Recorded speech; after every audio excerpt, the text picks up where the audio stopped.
Well, with the handles all done, the last little finishing touches on the bow, these are completely done and ready to shoot.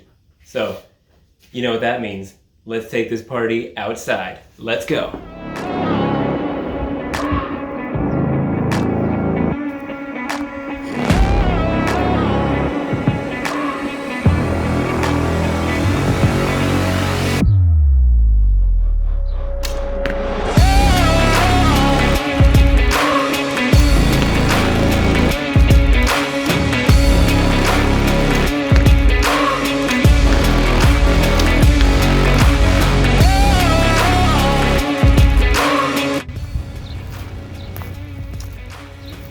All right, well, admittedly not my best volley, but definitely no blame on the bow. That was just my lack of practice, but not bad.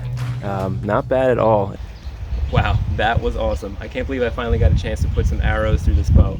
I feel like I've been working on it for weeks with hours of endless tillering, but it was well worth it.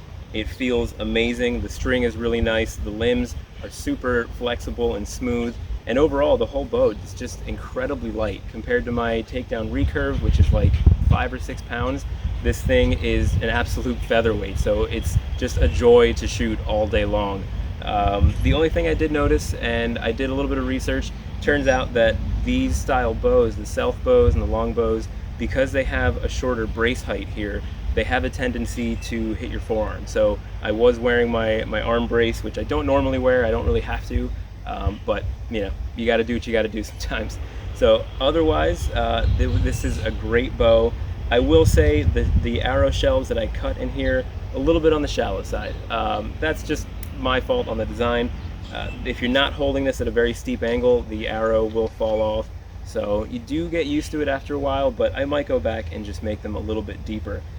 But otherwise, it was just a great shooting bow. It was really nice to finally get a chance to put some arrows down the range. Don't pay any attention to the patterning I had on there. That's just my lack of practice. But otherwise, this was just a really, really fun process and a great bow.